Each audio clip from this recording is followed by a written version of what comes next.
কালের কণ্ঠের সংবাদ পরিচালনা করার পর থেকে সবাই আসতেছে বা আইসা টিনু সবাই আইসা দেখা আমাদের বাড়িতে দেখা এটা ব্যবস্থা নিয়ে বুঝতে ফেলাইতেছে। তারপরও আরো বেশি করে বুঝতে ফেলানোর প্রয়োজন আছে।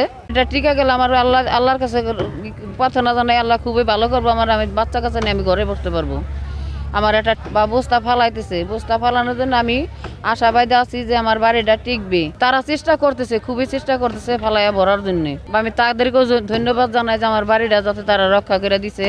তাদের জন্য আমি বাড়িতে বাচ্চা কাছে নিয়ে আমি দাঁড়াইতে পারবো। আপনাদের এই কালের কণ্ঠ যে নিউজ হয়েছে, হেডলাইন্স হয়েছে, প্লাস তারা যে গুরুত্ব দিচ্ছে সেই গুরুত্ব অনুযায়ী টিনু সাহেব এগুলো সবার বাংলাদেশ দেখছে, তারা আসতেছে, যাতায়াত করছে, আমাদের খোঁজ খবর নিচ্ছে, সবাই আসতেছে, সহযোগিতা করতেছে, যতটুকু সম্ভব চেষ্টা তারা চালিয়ে যাচ্ছে। এই কারণে তাদের টিনু সাহেব অসংখ্য ধন্যবাদ জানাই। তার থেকে যতটুকু সম্ভব সেটা আমাদের জন্য করতেছে। তাতে আমার একটু ভালো লাগতেছে। যদি আর একটু রক্ষা করে তো আমার এটা ঠিক আছে, আমার আরো যথেষ্ট ভালো লাগবো বা বাল বাচ্চা নিয়ে আমি এখানে দাঁড়ায় থাকতে পারবো।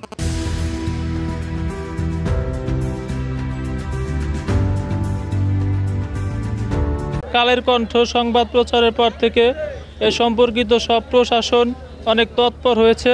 ইউনো সহ ত্রাণ মন্ত্রণালয় সবাই আসতেছে, দেখতেছে এবং প্রয়োজনীয় পদক্ষেপ নিতেছে।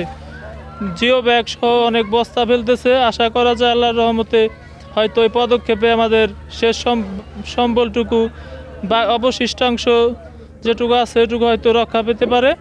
কালের কণ্ঠকে এবং ইউনো সাহেবকে এবং প্রশাসনকে যারা পদক্ষেপ নিয়েছে তাদেরকে আন্তরিক ধন্যবাদ। কালের কণ্ঠকে ধন্যবাদ যে মমতাজ বেগমের যে ভিটেমাটি হারাচ্ছে এই স্টোরিটুকু উঠে আসে দৈনিক কালের কণ্ঠে। এটি দেখার পর আমরা দ্রুত গতিতে ব্যবস্থা নিয়ে ঊর্ধ্বতন কর্তৃপক্ষকে জানানো হয় এবং কর্তৃপক্ষ দ্রুত এখানে জিও ব্যাগ ফেলার ব্যবস্থা করে এবং তাকে আর্থিক সাহায্য দেওয়ার জন্য আমাদেরকে নির্দেশ প্রদান করে। তো এই মমতাজের বেগমের যে ভিটে মাটিটুকু রক্ষা, এটি একটি হৃদয় বিদারক ঘটনা ছিল যে রাতে ঘুমের মধ্যে তার ভিটে মাটিটুকু চলে গিয়েছে। তো এটি অত্যন্ত গুরুত্ব সহকারে জেলা প্রশাসন আমলে নিয়েছে এবং তার ভিটেমাটি রক্ষার জন্য ব্যবস্থা নিয়েছে। এই মমতাজ বেগমের ভিটেমাটি রক্ষা করার জন্য জরুরি ভিত্তিতে জেলা প্রশাসক মহোদয় জিও ব্যাগে বরাদ্দ দিয়েছেন।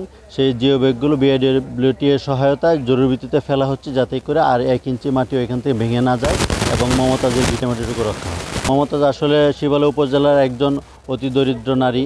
তার এখানে সংসার রয়েছে।